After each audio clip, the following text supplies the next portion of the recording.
Donc ce sont des avantages de notre écriture. Alors on a vu ça, il y a professeur que ceux qui étudiant oyo, aponaka sujet oyo te. Ndenge nini bino ba professeur boko yeba munene papa Simogimbangu pe boko yeba munene mabomba mi oyo ezana ba langue na biso batu mwindi lokola ndenge na lakiseli bino. Nde ba professeur ba sepelaki ba tellement qui sur place ba lobby l'étudiant a réussi, le travail est accepté dans notre département. Bravo et betami. To yambani wana nde to keneko mela mo ba koka voilà ndenge lekelaki professeur merci beaucoup parce que notre souci que le monde entier découvre Papa Simogimbangu, les actes de puissance de Papa Simogimbangu, parce que l'homme noir demeure un rebut de l'humanité par manque de connaissances, alors que les connaissances viennent de Dieu. Et Dieu, c'est Papa Simogimbangu qui s'est fait homme pour nous révéler les choses cachées que nous les Noirs, nous ne savons pas découvrir. Et comme nous avons notre Dieu, Papa Simogimbangu, nous qui avons compris, nous avons essayé de mettre notre sagesse pour que Papa Simogimbangu puisse demeurer avec nous en nous révélant les bonnes choses. Et c'est ces choses-là qui vont faire de nous de véritables partenaires du monde. Et nous l'avons déjà démontré à travers le monde. Et le travail de cet étudiant, nous souhaitons vraiment que vous puissiez bien l'encadrer et faire en sorte que de votre côté aussi vous puissiez organiser des conférences sur cette écriture à partir de ce travail, afin que les autres étudiants de différentes universités découvrent la grandeur de Papa Simogimbangu à travers ce travail que l'étudiant Bamounike a réalisé. Merci beaucoup, professeur.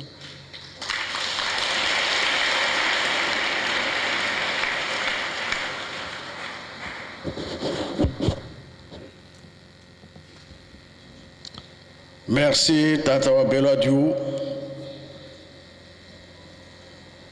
Elingolo banini. Valère ayo mutumoindo ezali. Ozo kene nanzela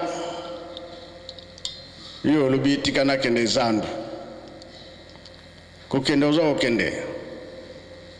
Eloko nini kolakisa ke zandu ikomi pembeni matiti ya koko. Obadio mona yango lubike zandu ya wana tikali muke mona yango biso mpe lokola batu mutu mwindu to sala makasi na mabondeli etikali muke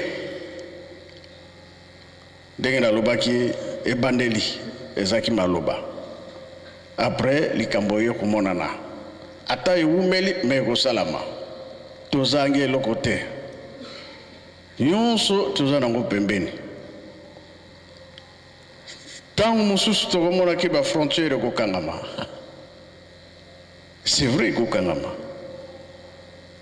esiko biso to sala ke loko moko te trafic sur les alités moyen ko vivre les alités mais moyen ali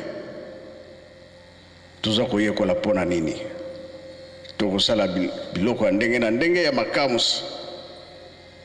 Kolo to feta ki na bonne année mama mbenza asali mikate na ye mais mikate yango farine te nini te manioko kaka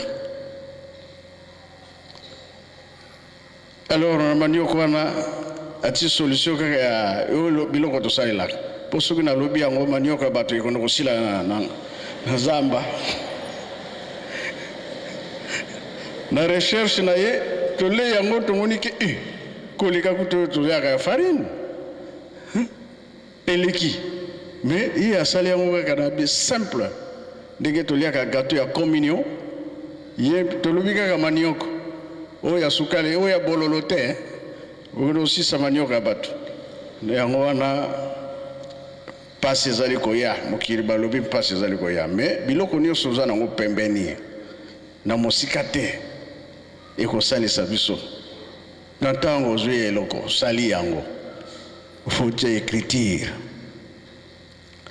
écriture wana ebimi mpona ye te mokili nyonso kokenda écriture oyo ezalaka bato mwindu eloko ebimeli kuna nde yango wana nzambe akokosaka te makambo na ye eza na nzela tosalaka makasi na mabondeli na kati ya bolingo mibeko mpe misala tata mwana mpe tata molimo santo amen.